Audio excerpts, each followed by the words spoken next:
estamos en esta mesa sobre las experiencias con el arte en la educación superior. Y bueno, lo primero que yo quería era dar la enhorabuena a la ciudadanía ecuatoriana porque tiene este acceso a la educación superior en artes, ¿no? Desde hace 50 años está funcionando en la Universidad Central la educación en artes, la educación pública en artes, y nosotros desde hace unos poquitos años, 5 y medio, estamos dando este acceso en esta zona de Ecuador, en Guayaquil, y estamos muy orgullosos por ello. La Universidad de las Artes, entonces, ha hecho una apuesta importante por el derecho que tiene la ciudadanía ecuatoriana a una educación en artes superior y de calidad.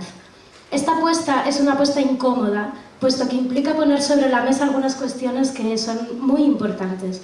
Quizá la primera cuestión y la más estructural es la puesta en cuestión o la problematización de qué sean las artes una vez que hemos acometido este proceso de desmitificación del genio artístico y cuál sea el rol que tienen que tener las artes en la comunidad local y en la sociedad global del siglo XXI.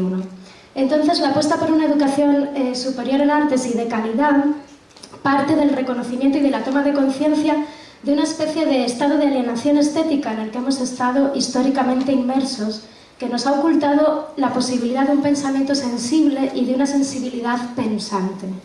El potencial crítico de las artes, en este sentido, no debe ser malentendido. Crítica no es deslegitimar a un oponente, aunque sea un oponente ideológico, o denigrarlo con argumentos o sin ellos para posicionarse por encima. Crítica es más bien la pregunta por las condiciones de posibilidad del mundo tal y como lo conocemos. Entonces, las artes son críticas porque la expresión y la intuición, la objetivación y la transformación de lo que objetivamos están en la base de los procesos de subjetivación, haciendo posibles los distintos sujetos que atravesamos, las identidades, las comunidades que conformamos, etc. Comprender este sentido crítico de las artes es comprender que nuestras existencias son plásticas y que pueden transformarse, así como nuestras comunidades y, en general, en grande, nuestro mundo. Comprender la plasticidad de las configuraciones que nos parecen intocables, inmóviles, ajenas, gracias al trabajo que ha hecho el colonialismo metafísico, nos empodera a la vez que nos permite comprobar la fragilidad de las construcciones humanas que queremos hacer a veces pasar por divinas o por naturales.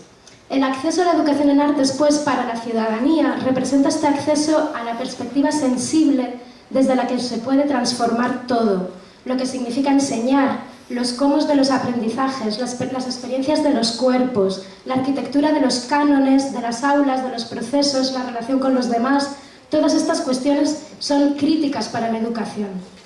Es por ello que hemos asumido un compromiso con el país y con las futuras generaciones, y el compromiso es el siguiente. Las artes tienen que transformar la educación, que a su vez tiene que transformar la sociedad. Para tener una noción fidedigna de los avances en este compromiso, hemos invitado a Javier León, es decano de la Facultad de Artes de la Universidad Central.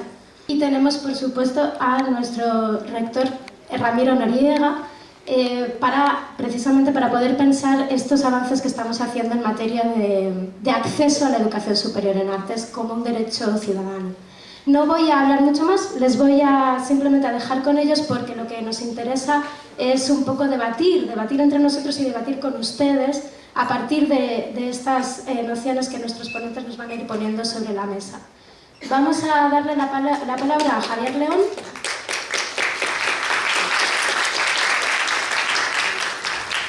Muchas gracias, Cristina. Bueno, primeramente felicitar y agradecer a Ramiro por la organización del evento, y también me siento bastante honroso de estar aquí en representación de mi facultad. Hay una presentación corta. Básicamente yo voy a hablar sobre el estado del arte, el estado de la cuestión de la Facultad de Artes hoy, a sus 50 años de existencia, y enfocando en algunas problemáticas y en algunos puntos críticos que creemos nosotros que son estratégicos de desarrollar como sistema de educación superior, ¿no es cierto? como desarrollo de artes. Primeramente, hay algunos condicionamientos condicionamientos generales que son sumamente importantes. Creo yo que el espacio de la educación superior en artes tiene un panorama bastante alentador y bastante favorable, porque ha tenido como un crecimiento sostenido en estos últimos años, pese a que el estado ya del arte como institución sí tiene algunos problemas que no creo que sean propios de la economía ni de la crisis económica. No creo que nosotros entramos en ese discurso, creo que más es un problema ideológico y social en el sistema de valores en el cual nos encontramos. Entonces creo que como condiciones generales tenemos algunas importantes que sí son importantes, valga redundar, de aclarar. Una es la creación de la Ley Orgánica de Educación Superior, principalmente con sus reglamentos, con reglamentos de escalafón, reglamento de régimen académico. Creo que cada uno pone en valor espacios importantes sobre como son, ¿no es cierto?, la puesta en valor y la institucionalización de la trayectoria académica, y también la puesta en valor de los espacios fundamentales de acción, como es la investigación, la docencia y la vinculación. Creo que en la LOES hay un principio sumamente importante que nos llevó a las universidades, en el caso de la Universidad Central, a hacer un ejercicio bastante crítico de reflexión, y es precisamente el principio de pertinencia, porque el principio de pertinencia lo que nos obligaba a pensar era qué tipo de academia necesita la sociedad de hoy, qué tipo de academia necesita el arte de hoy. Esa pregunta, que es muy corta, es bastante potente, creo yo. Otra condición general importante, creo que es la creación de la Ley Orgánica de Cultura, que pese a que no arranca, ¿no es cierto?, en su funcionamiento, porque como toda ley y como todo sistema es lento, es pesado, pero ya genera un marco de acción importante en función de los derechos de la cultura. Creo yo que también otra condición general importante para el desarrollo de la educación superior en artes en el país es la creación de la Universidad de las Artes. Yo creo que hay que felicitar mucho esa creación y también el trabajo bastante fuerte que está haciendo. Creo que la condición de funcionar como universidad le da primero un espacio de independencia importante, le da un espacio de reflexión bastante central en el arte, y por tanto yo creo que tensiona positivamente a todas las otras universidades que nos dedicamos a la educación en artes. Yo creo que es una gran cuestión la existencia de esta universidad. Como condicionamientos, como Universidad Central, también tenemos una importante historia de la Facultad de Artes. Ya un poquito más adelante voy a hablar un poco de historia. Cumplimos los 50 años, evidentemente es imposible hablar del arte ecuatoriano sin referirse a la Universidad Central, ¿no es cierto?, por toda la trayectoria de formación que tiene, la cantidad de artistas importantes que ha sacado. Bueno, yo solamente me referí aquí a Quito, ¿no es cierto?, con excepción de nosotros, las otras son, bueno, la Universidad de San Francisco, la Católica y la Nuestra en Artes Escénicas. Tenemos solo nosotros en música, está la Universidad de las Américas, los dos hemisferios, San Francisco, y ahora con la nueva carrera de música que lleva un año en la Universidad Central, ya hay una carrera en el sistema público. En la carrera de danza, hasta hace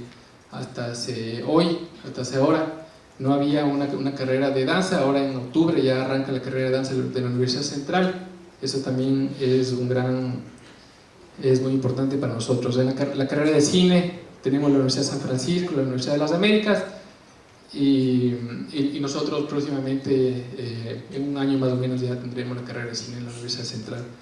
Como historia, bueno, la Facultad de Artes viene de una historia bastante larga. Arranca con la Escuela de Bellas Artes de 1904, después de esa Escuela de Bellas Artes pasa a ser el Colegio de Artes. Ese Colegio de Artes, por falta de apoyos, bueno, de políticas públicas, empezó a transitar en algunas instituciones, finalmente cae en la Universidad Central, y después, aproximadamente en el año 57, se empieza a pensar en el proyecto de la Facultad de Artes. Ahí es importante resaltar algunos nombres de artistas bastante importantes: Jaime Andrade Moscoso, Osvaldo Viteri, Mario Celis, quienes estaban pensando este proyecto de facultad, que después, entre el año 67 y 68, ya arranca, digamos, ya arranca y se funda como parte de la Universidad Central del Ecuador. Este proyecto era un proyecto de vanguardia bastante potente, bastante unido a los problemas y tensiones de esa época, y tenía, por tanto, también algunos conflictos políticos internos que se unieron justamente con las luchas estudiantiles de 68 y teniendo como algunos espacios críticos. Este es un mural, bueno, para los que no conocen la central, lo traje para eso. Es un mural de Jaime Andrade Moscoso que está justamente atrás del Teatro Universitario. Es una obra patrimonial importante. Entonces, la gran pregunta con la que arrancamos nosotros el espacio de pensar hace 5 años del proyecto de la facultad era esta pregunta que nos hacíamos con pertenencia: ¿qué tipo de academia necesita la sociedad de hoy? ¿Y qué tipo de academia necesita el arte de hoy? Creo que esa pregunta es fundamental porque es la que nos permite una actualización permanente, ¿no es cierto? Y un no estancamiento en todos esos cuerpos tradicionales y conservadores que la academia generalmente en sus prácticas endogamias tiende, y creo que el arte también, ¿no? Existieron 2 reformas curriculares, una en la carrera de artes plásticas, otra en la de artes escénicas, y 3 proyectos nuevos: la de artes musicales, que ya está en su 2º año de funcionamiento, la de danza, que arranca ahora en octubre, y la de cine, que arrancará en aproximadamente 1 año y medio. Bueno, esto es un poquito para explicar cómo se pensaba. Evidentemente estos proyectos se marcan en 4 espacios de reflexión. Una que es importante es tomar una posición política e ideológica con relación a la posición epistémica que tenían esos nuevos proyectos. Otra, la relación con los planes nacionales, con las tendencias del arte y la academia. Y otra, cuál era la condición de nuestros egresados, ¿no es cierto?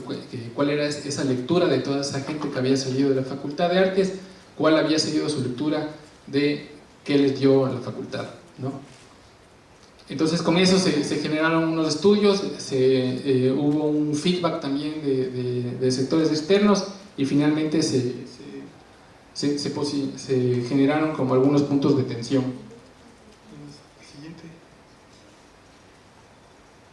En algunos puntos de tensión. Había la necesidad de trabajar, en el desarrollo del lenguaje, ¿no es cierto? Porque además era un potencial de la Facultad de Artes, de su propia tradición. Había una necesidad de poner en valor ese desarrollo de la producción artística, ¿no es cierto?, como productora de pensamiento. Había una necesidad de decolonizar, ¿no es cierto?, unas visiones y unas posturas epistémicas y teóricas en las cuales había estado anclada la facultad, bueno, y el arte en sí ecuatoriano durante muchos años. Y también era importante generar un diálogo, ¿no es cierto?, un diálogo de relación con respecto a otros proyectos curriculares de América Latina y el mundo.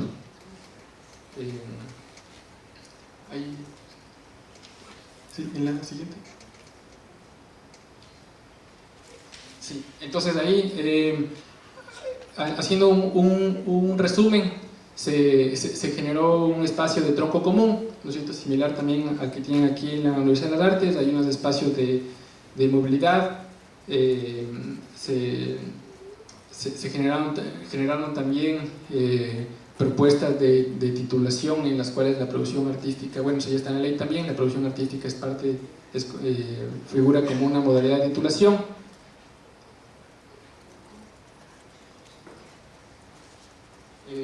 En cuanto a los lenguajes artísticos, era importante primero fortalecer las disciplinas por un lado y flexibilizar los campos entre las diferentes carreras. Ese era un problema bastante complejo que teníamos y todavía tenemos, porque recién estamos arrancando los nuevos rediseños, pero era justamente una especie como de parcelamiento un poco hacendatario que se habían construido dentro de las carreras y entre carreras mucho más. Sigamos. Otra cuestión importante era cómo nosotros nos perfilábamos hacia la construcción de un sujeto revolucionario. Eso era muy importante. Entonces, eso quiere decir cómo en la trayectoria de profesionalización del estudiante que entraba en la carrera de artes se asumía no como un artista independiente de la sociedad, sino como un artista que produce la sociedad y que él se está autoproduciendo en ese ejercicio de producción de la sociedad, ¿no? Eso quiere decir que la presencia, ¿no es cierto?, que la presencia de la carrera tenía que estar totalmente relacionada con sus contextos sociales, con sus contextos políticos y con el propio contexto de la institución arte en la localidad. En cuanto a las prácticas, bueno, ya este intento de decolonizar, ¿no es cierto?, en los proyectos curriculares, un ejercicio importante que creíamos era justamente el ejercicio sistemático de regresar a ver al arte ecuatoriano, el ejercicio sistemático de regresar a ver a nuestra cultura popular, a nuestras culturas ancestrales. Para poner un ejemplo, por decir, en la carrera de artes musicales, como ustedes saben, el Ecuador tiene más de 60 ritmos propios. De esos ritmos propios, evidentemente, un porcentaje significativo tiene peligro de extinción. Esto, que parece ser solamente un dicho, es algo muy real. Un compañero, Julián Pontón, que es quien coordina la carrera, hace 10 años fue a hacer una investigación en el Oriente para ver un tipo de flauta, él es flautista. En ese momento en la localidad había un montón de flautas. ¿Dónde consigo la flauta? Vea, cómprenla aquí, en todo lado. Él regresó 10 años después y esas flautas ya no existían, ¿no? Entonces eso llevó a una reflexión importante en el momento de construcción de la carrera, que era justamente la importancia de la academia en ese espacio, ¿no es cierto? Porque lo que nosotros sí podríamos hacer, y lo que estamos haciendo es un ejercicio de sistematización, de investigación, de sistematización, de generar metodologías a partir de esas músicas, primero en una suerte para crear archivo, y segundo para generar ejercicios metodológicos y pedagógicos en torno a nuestra música. Estos son digamos, algunas asignaturas que son las que nuclean estos puntos de interés de vinculación e investigación en relación con nuestra localidad, en las 4 carreras. Entonces, el estado de la oferta de la facultad quedó de la siguiente forma. Tenemos la carrera de Artes Plásticas con 4 itinerarios.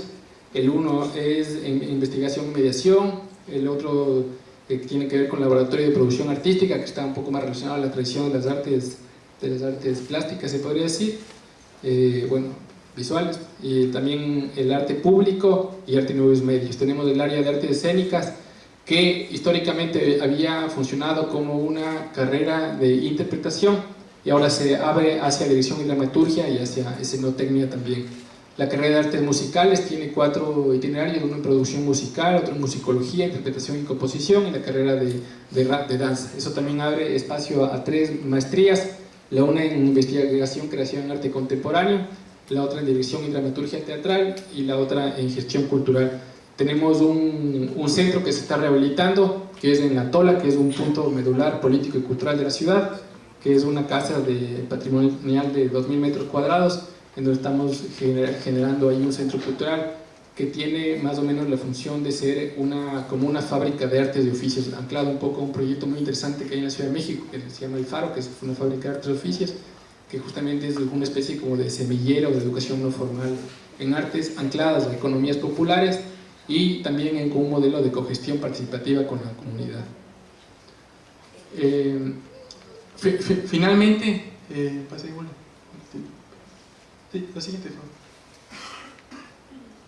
Sí, según lo que conversábamos hace un momento con Virginia y con Ramiro, coincidimos en algunos puntos. Para nosotros como facultad creemos que tenemos algunos retos por delante bastante importantes. Creo que esos retos o esos espacios estratégicos de acción yo los dividí en algunos sectores. Creo que en territorios es sumamente importante poner énfasis en la responsabilidad social de la academia mediante proyectos de investigación y vinculación. La relación con los barrios es sumamente importante. Creo que también es importante entrar en espacios de arte, bueno, en el espacio de arte y ruralidad. Nosotros ya estamos entrando con un programa en Machinguí, y también creo que el espacio de arte y discapacidad es uno en el cual no hemos entrado mucho, pero que creemos que tenemos que entrar. Internamente en la universidad generamos unos talleres libres y gratuitos de arte y cultura para la comunidad. Ya más o menos tenemos unos 1.500 personas a la semana. También estamos con un programa de arte en facultades, y también entramos recientemente en una comisión de planificación del campus para trabajar el tema de espacios públicos.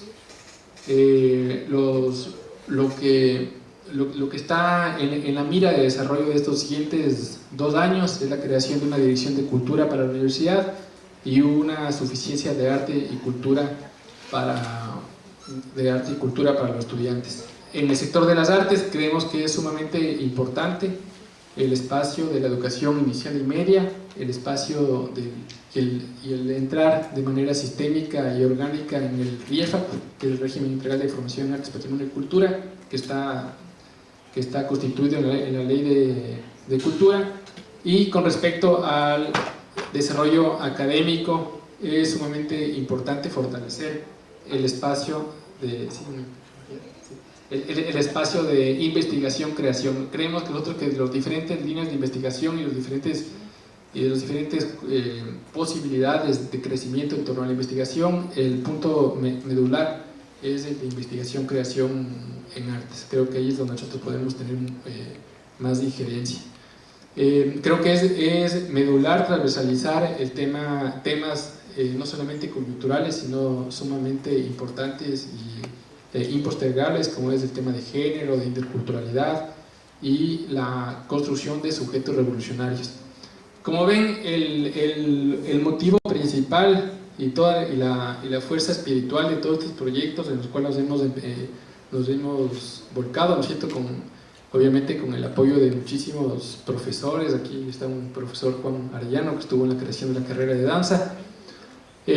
Estos esfuerzos tienen una meta importante y primordial, y es por la cual seguimos trabajando, y es justamente el trabajar por el derecho público inexpropiable al arte y la cultura, porque ha sido un derecho que históricamente sí ha sido expropiado, sí ha sido privatizado, y nosotros creemos que eso es para nosotros un deber trabajar en torno a eso. Gracias.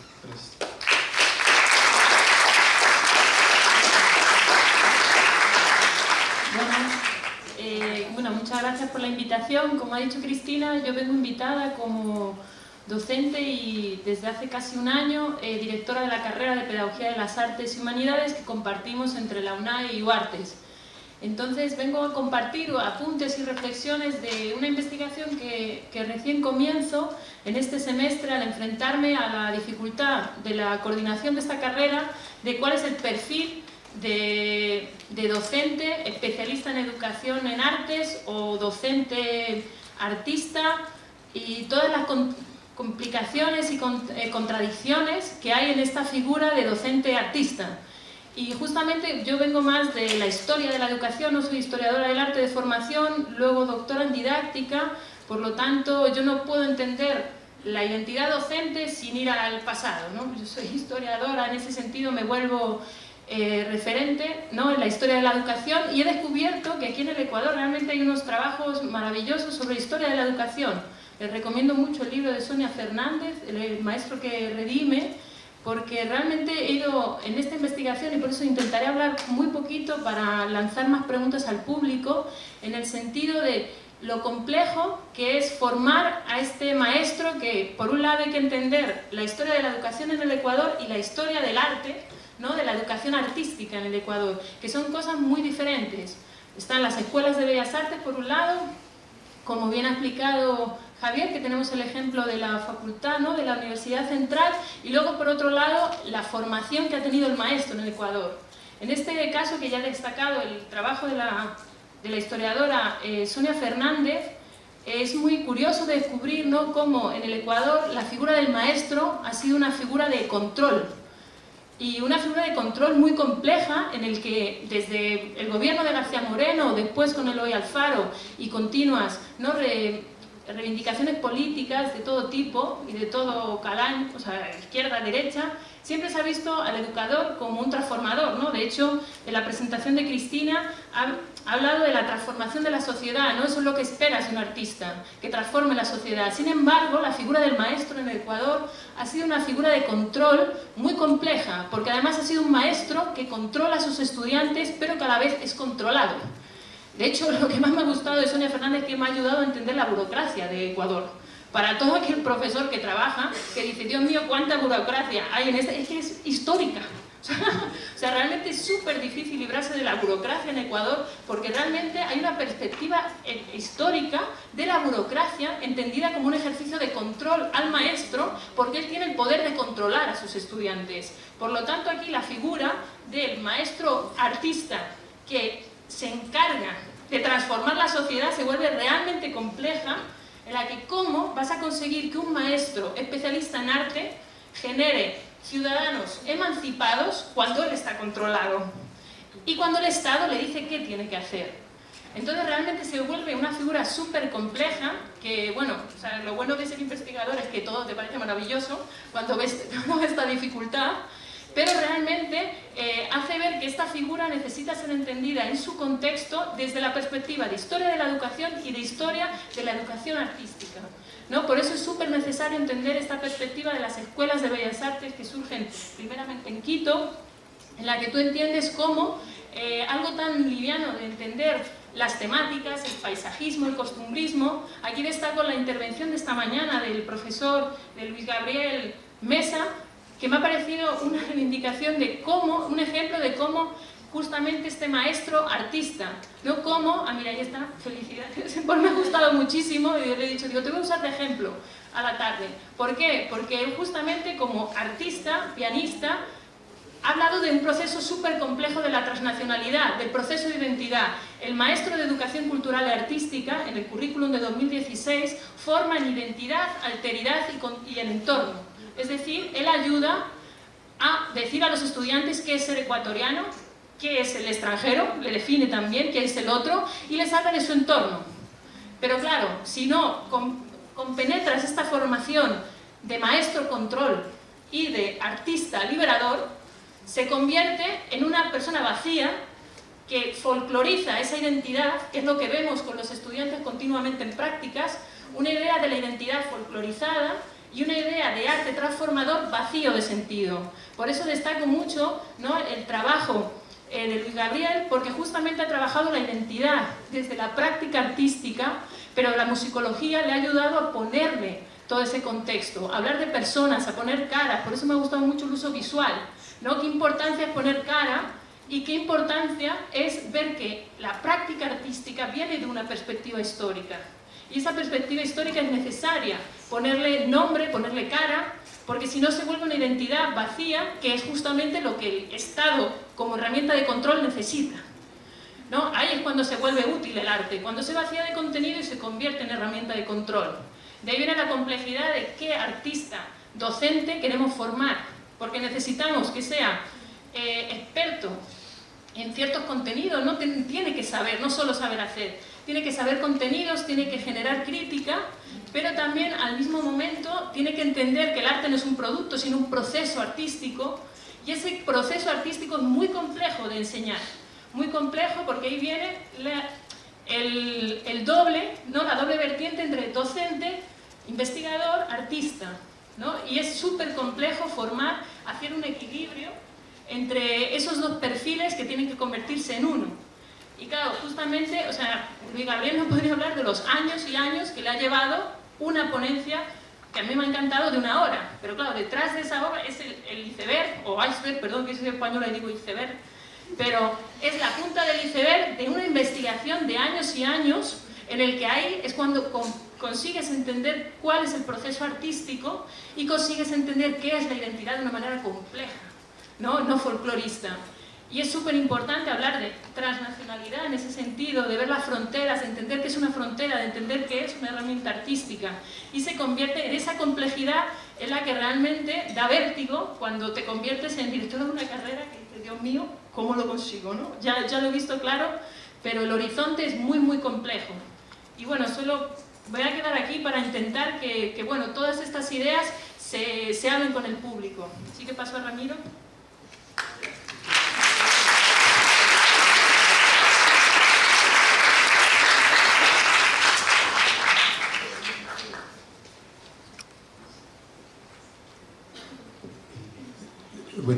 Buenas tardes.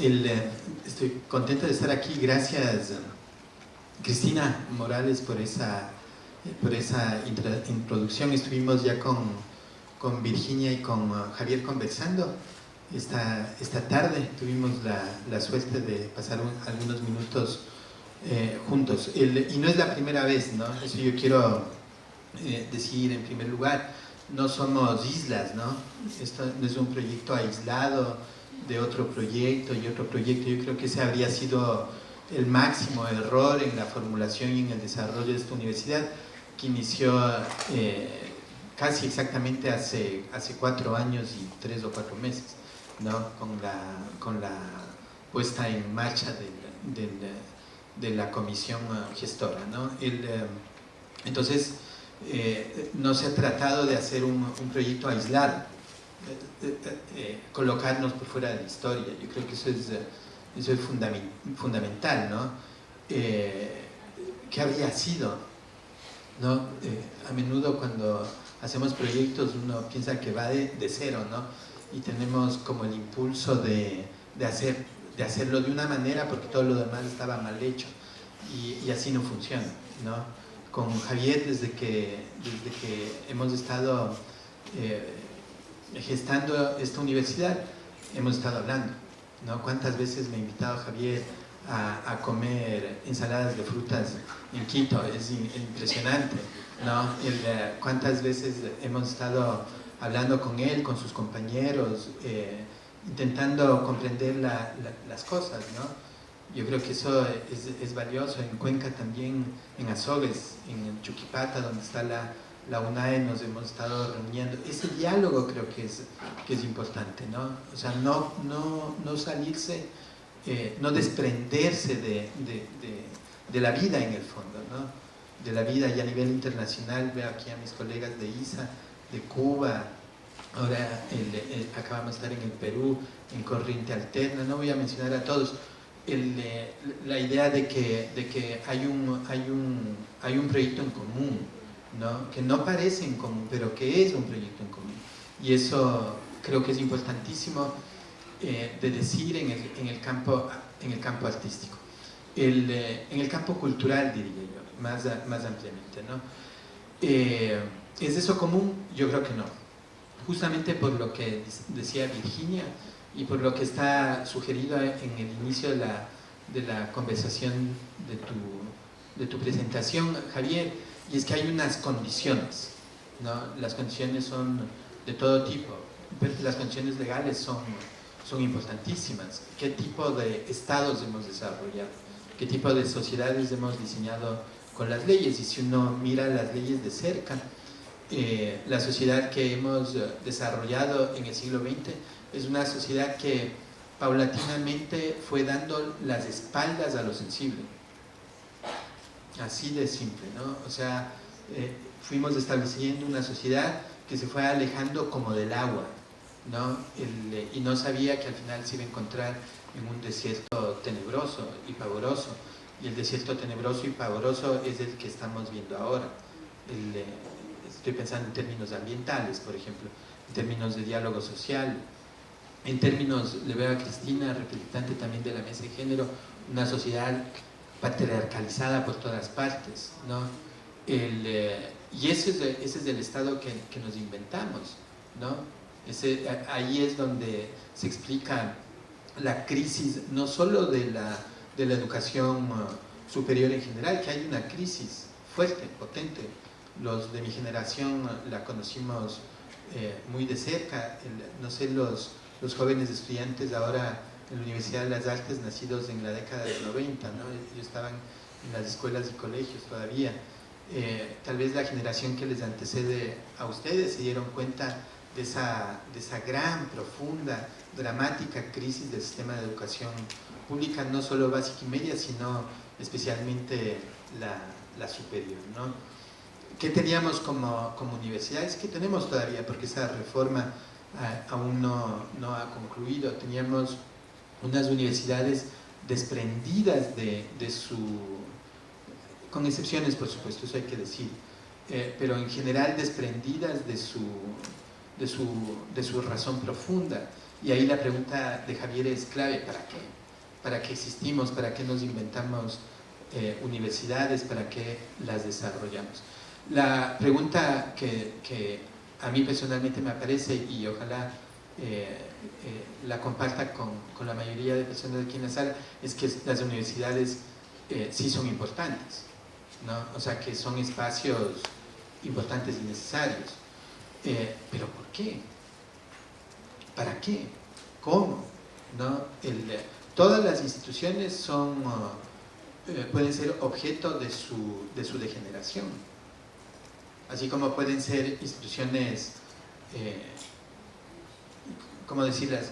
Instituciones oxígeno, instituciones buenas, instituciones valiosas, también pueden ser todo lo contrario, ¿no? Entonces ahí viene la discusión. Las instituciones no son neutras, no son neutras. Las instituciones las hacemos las personas, ¿no? Cuando uno dice, es que las instituciones son las personas, y no solo las personas que toman las decisiones, en este caso, como aquí serían los vicerrectores, el rectorado, qué sé yo, sino cada uno de las personas que están en esa comunidad.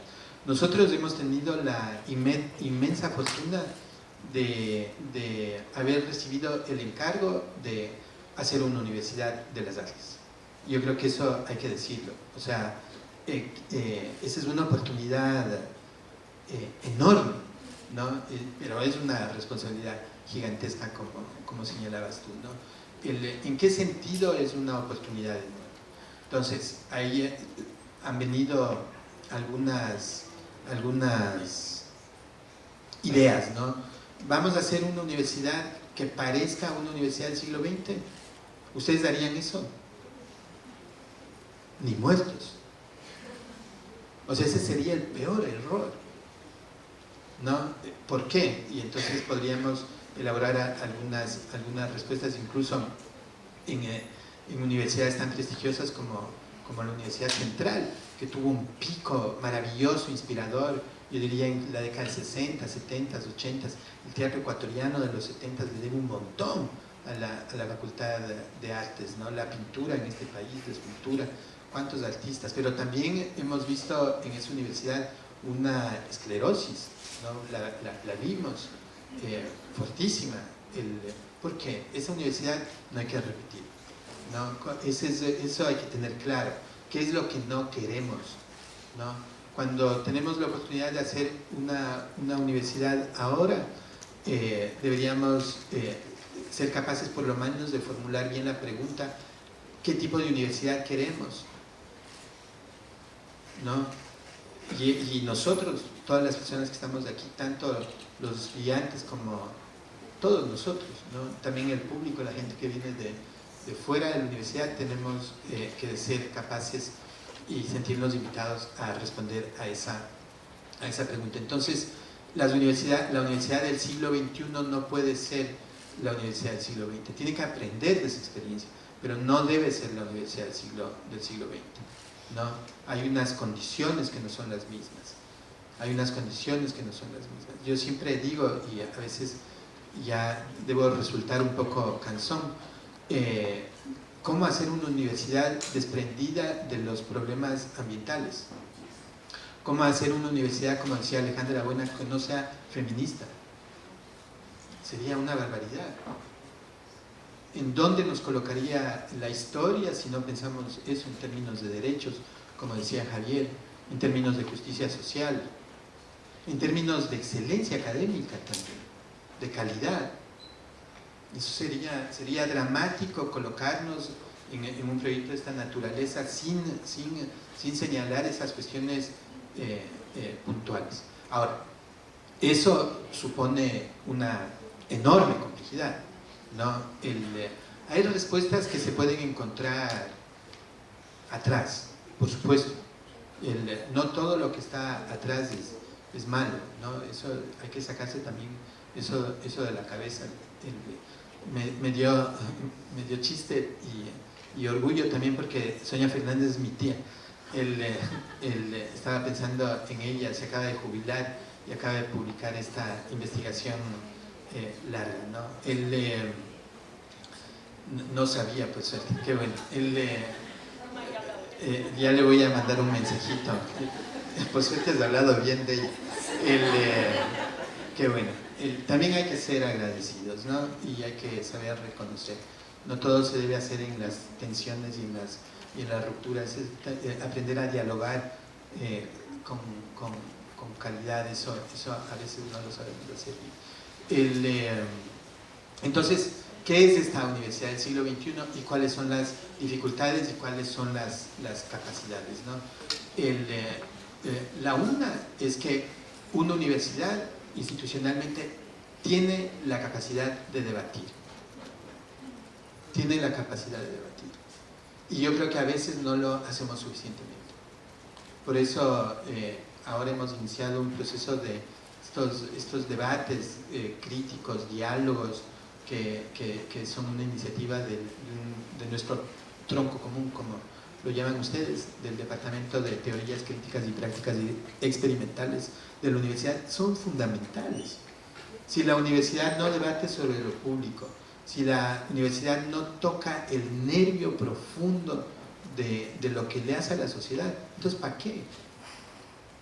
No, una universidad no puede ser simplemente un espacio donde se pase información, tiene que haber un fuerte espíritu crítico, ¿no? La capacidad de análisis, de reacción. Nosotros tenemos todas estas capacidades no solo para producir ideas sueltas, sino verdaderos proyectos, programas de sociedad. Eso ya es transformador, ¿no? Nosotros tenemos que hacer lo que no se ha podido hacer. Yo sí creo en que una de las grandes responsabilidades que tenemos nosotros, y me refiero a los docentes, aquí veo algunos, es mantener viva la llama de la ilusión, de la utopía, ¿no? O sea, no podemos trabajar sobre lo acabado, ¿no? O sea, nosotros tenemos que producir esperanza, que producir capacidades de futuro, ¿no? Capacidades de imaginación. Eso es profundo, ¿no? Yo alguna vez decía en la primera versión de lo que fue Interacto, estos encuentros públicos de artes que la comunidad educativa aquí conoce bien, decían: no dejemos que nos den diseñando el futuro los abogados, los administradores de empresas. Está bien, con todo el respeto, tengo amigos abogados, empresarios, lo que sea, eso no es el problema. El problema es de qué se trata eso. No puede ser que todo sea lucro, no puede ser que todo sea litigio. Tiene que haber otras maneras de pensar el mundo, otras maneras de imaginarnos esos futuros. Una de las capacidades que tenemos los de cultura y de artes es que creamos mundos, diseñamos futuros. Y esa es una responsabilidad de la universidad, ¿no? Eso es transformador. La otra característica que me parece clave para nosotros, programática, programática, ¿no? Profundamente, es que nosotros debemos asumir la responsabilidad de transformar, de contribuir a la transformación, por lo menos, el sistema educativo del país. O sea, si nosotros no asumimos ese potencial inspirador, es que damos la espalda, es como una ciudad que crece de espaldas al río Guayas. Esto no puede ser, el río Guayas debería inspirarnos, ¿no es cierto? La ría, ahí está la directora del río, Ana María González. Hay que volver la vista al río, hay que mirar el agua correr, ¿no? Nosotros tenemos esa responsabilidad con respecto al sistema de educación, tenemos que inspirar esa transformación. No puede ser que sigamos condoliéndonos de la situación de los maestros. El maestro tiene que ser emancipador. El hecho de que los reglamentos, las cosas, es laborioso, pero hay que asumir esa labor. Si es que uno quiere, estamos en pleno solsticio, si es que uno quiere que el maíz crezca, hay que trabajar la tierra. Hay que hacer un esfuerzo, hay que militar, hay que participar, hay que estar dispuesto a la minga. Eso no sucede así. Yo creo que esa es una cosa importantísima, y las universidades, y esta en particular, tienen el mejor sentido de la expresión, una economía para eso. ¿Cuál es el mejor recurso de esta universidad? Son sus estudiantes. El mejor recurso de esta universidad son los jóvenes. La fuerza de esta universidad está en esa juventud. Y hay que mirar a ellos. Ellos son la ría que va transitando. Yo vengo del siglo XX y ese es un problema. Ese es un problema. Venir del siglo XX en ese sentido es un problema. Entonces hay que escuchar más a los jóvenes para hacer esa misma. ¿No? Hay que escuchar más a los jóvenes para encontrar esa inspiración. Lo otro es lo otro. No digo que no sea complejo, ¿no? Yo lo padezco todos los días, he perdido todo mi pelo en esta cosa, ¿no? Y muchas cosas más. Ha sido un esfuerzo, pero eso no importa, eso no importa. Lo que importa es permanecer activos, despiertos, inteligentes, creativos, en una sociedad que nos abruma. Esa es la principal militancia, ¿no? Entonces, a transformar el sistema de educación. ¿Cómo?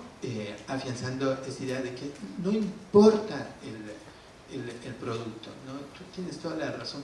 Lo que importa son los procesos, son los caminos. Y el camino, mientras estemos vivos, tiene sentido.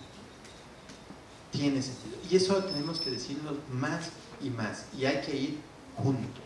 A mí me encanta ver yo he vivido con Javier en estos años. Él ha hecho un trabajo increíble en la central, ¿no? A ti te toca más difícil porque nosotros por lo menos comenzamos, digamos, no de cero, pero comenzamos sin demasiados dogmas, ¿no? Tú has hecho un enorme trabajo y te quiero felicitar. Muchas gracias.